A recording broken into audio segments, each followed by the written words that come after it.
Hey there, Nopenguin here, and let's get lucky. Because today, we are going to be harnessing the power of the Arcana force. That's right, today we are going to FTK our opponent with the world.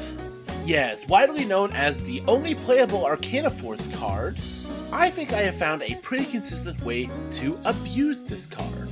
Thanks not only to some new support the Arcana force got, but because of a new set of cards that makes it oh so easy to get its effect off each and every turn. That's right, today we are using the new Horus monsters to skip my opponent's turn. And here is the list. Yes, this is my Arcana Force Horus deck, and my god, I love it. For those of you who have never seen this card, Arcana Force has two effects, but only one we really care about. When it's summoned, we flip a coin, and if it's heads, during the end phase, if we're able to tribute two monsters, we skip our opponent's turn. And I think, with this deck, we can get into that pretty consistently. And to explain why, let's get into the card by card to show you how I broke the game. Starting us off is of course the boy himself, Arcana Force 21, Zawado. Next is a bit of a new support, Arcana Force 15, The Fiend. This only has one effect we really care about. Discard this card to add the field spell to your hand. Light Barrier is the Arcana Force field spell, and it reads that the turn it's activated, you just get to choose whichever Arcana Force effect activates when you summon a monster. So with the world, you're never going to have to worry about that Tails effect, because as long as Light Barrier is on the field, it will always be heads. And finally, Arcana Force 6, The Lovers. This effect reads, if heads, it is treated as two tributes for an Arcana Force monster. There are some corner cases where you really need to summon this out first to get into the world, but they're pretty few and far between. Now onto the Horus package. Starting us off with the best one, Imseti. You can discard this card and any other card to go ahead and add the Pharaonic Sarcophagus from your deck to your hand. Now that is important because the Sarcophagus has the effect that you can send a card from your hand to the graveyard to pitch any of the Horus names directly from your deck. And you can use that effect up to 4 times a turn. Now the reason you want to do that is each and every one of these Horus cards has the effect that if this is on the field once per turn, you can just special summon them from the graveyard. So each turn, you get 4 free summons from the graveyard, which is how we facilitate the world and its tribute requirements. They also have other effects if cards are removed from your field by your opponent's card, but they don't really matter here because this is an FTK. Also, just because of how it works out, they are all level 8s with different types, attributes, attack, and defense, making this a primo deck for Small World. But before we get to that, we have Triple Desperado Barrel Dragon. When this is sent to the graveyard, you can add any level 7 or lower monster with a coin flip effect. So in most cases, it's going to be the Fiend so we can get into our Light Barrier.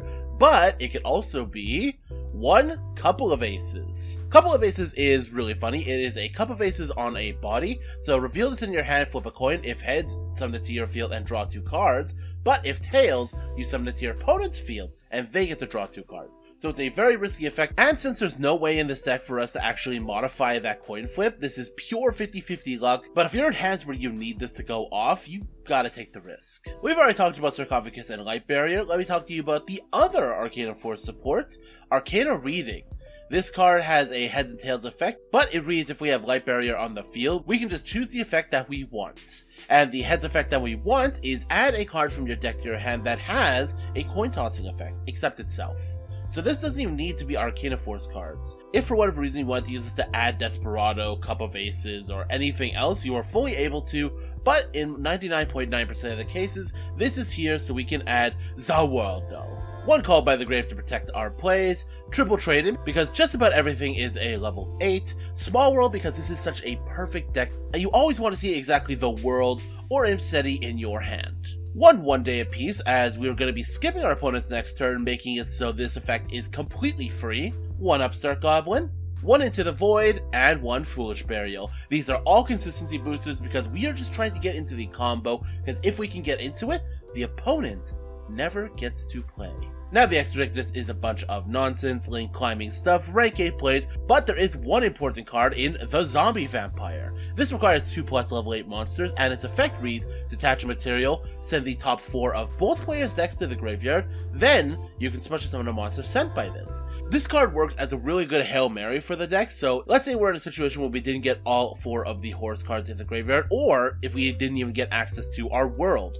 If we use this effect and we're able to dump them, we can then either special summon out the world, or just get one of these guys into the graveyard so they can special summon off their own effect. But enough about that, I am so excited to show you these replays. Let me show you the world. Our first replay is up against Scareclaw. I get to go first, and I'm just going to be digging. I'm going to Into the Void, into Upstart, into a trade-in. They will use their Scareclaw Kashtira here, which really doesn't do anything here. Because I have the small world, I'm going to be able to grab Imseti from the deck. Go ahead, grab the Sarcophagus. Sarcophagus will go ahead and pitch for another one of our Horus monsters. Then we'll Light Barrier here, summon all 3 back from the graveyard, and we're going to go into the Vampire Zombie. And we get the world. We're going to activate his effect, and during the end phase, Zawado! And it's my turn again. So, we get to go from here, and because all of our Horus monsters are still in the graveyard, we can just special summon them all back, and we'll dump the final one to the graveyard, go ahead and get a search off of the Barrel Dragon. Then we are going to attack for well over lethal. And they didn't even get to play their first turn. Our next replay is up against Photon Galaxy. I once again get to go first. I am going to dump Desperado to go ahead and grab ourselves the Fiend so we can grab the field spell. And from here, we're just going to draw 1 day apiece. Upstart Goblin, we got the Imseti. This is everything we could ever want. We're going to go ahead, get the Sarcophagus. Sarcophagus will go ahead and send ourselves another one of our Horus. We'll special summon 2 back. Then we're going to go for the Vampire. We're going to activate our field spell just in case we hit the world here. We do not, but I'm just going to go ahead and grab their Ash Blossom so I can go ahead and use it as tribute fodder for the world. Then, I skip time. I'm not doing that animation again. It's my turn again. And from here, I can go ahead, I have all of them in the graveyard, I can go ahead and special summon all 4 of them back, go into battle, attack, but they have Photon Jumper. They can stop my attack and end the battle phase. I'm going to take this time to destroy their Photon Jumper, and unfortunately, stop it past me, I skipped their turn again. Let's go. So, again, we can just go ahead, during my turn, summon all 4 of them back. No matter what they do, they are going to lose. They realize that, and they submit to the power of Zawado. Our next replay is up against Branded Shadal. They're going to go first. They're going to be able to Branded Fusion to go into the Rebellion so they can go ahead and actually go right into Winda. Now from here, they're going to be able to just grab a bunch of cards, add off of Hedgehog. You go ahead and Mathematician go ahead and send the Winda. Winda's going to go ahead and special summon out a beast. They're going to set the Gravediggers and pass turn. I get to go here, and things are looking pretty okay. I can go to Light Barrier, go for the reading, go ahead and grab ourselves the world to our hand. Then we'll Foolish for an additional target here to grab. They are going to Gravediggers this, but that's perfectly fine because we have the Pharaonic Servant in our hand. We'll go ahead and send Imseti to the graveyard, add a couple of aces, then we're just going to special summon, and beat over the window. Now we are free to special summon even more. We're going to go ahead and just send a whole bunch of other Horus cards to the graveyard, so we can go ahead and go in to the Vampire Zombie. We're going to go ahead and dump a whole bunch of cards, special summon another card. This time I'm going to grab their Falco so they don't get the effect. I will the world, and we will skip their turn. And because they have this established board, they can't even do anything even with that. None of these cards have quick effects. All they're going to do is sit there as I dismantle their board 1 by 1. I use Sarcophagus effect to send it to the graveyard instead of being destroyed, and then I'll go ahead and just dismantle the board bit by bit here, and oh no! They're dead. Now I know what you're thinking. Why don't you play against a real deck? So here we are against Sky Strikers, who are going first. They're going to Area 0 targeting their Ray. Their Ray will chain the effect, going ahead and grab Shizuku. Area 0 will go ahead and find off the top to engage. Jesus Christ. They're going to add one of them, and Shizuku's going to go ahead and grab the other one. They have a couple of effect negations set, but I don't know that, so I'm just going to go ahead and play anyways. I'll grab the Sarcophagus, draw a card, go ahead 1 day apiece. Small World so we can go ahead and grab ourselves a world from the deck. Then we'll Sarcophagus, pitch to go ahead and grab more Horuses into the graveyard. At this point we have all of them in there, so we are just going to summon all 4 out. We're going to go into our world because, figured they had some form of interaction. For whatever reason, they chained the droplets, and from here I can actually go into the zombie vampire. That way we can actually grab the world from the graveyard, and should it hit tails. It hit tails. So that means they get another turn off of this game, which is kind of unfortunate, but let's see what they can do with a single turn of interaction.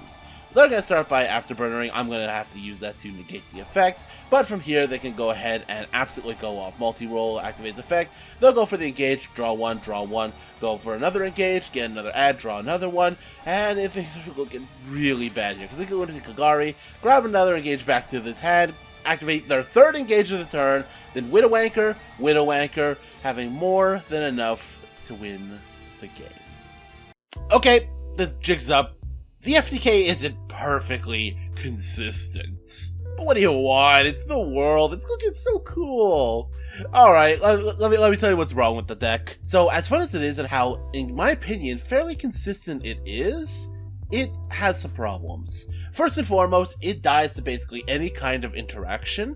If your opponent has an Ash Blossom or, God forbid, a Droll Lockbird, you've basically lost the game. Now, the Horus cards do a lot towards that, so you can still have things to sit on to prevent your opponent from winning, but if they hit you at the wrong time with, let's say, a Nibiru, you are basically completely out of it. Not to mention, due to the nature of it being an FTK, you need to go first. So right off the bat, you're already batting with a 50% win rate.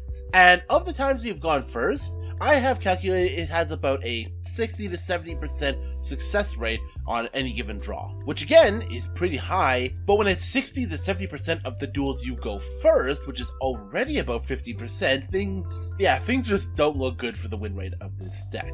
But more than just showing off the power of the world, I really wanted to capitalize how much these Horus cards just allow stupid strategies like this to function.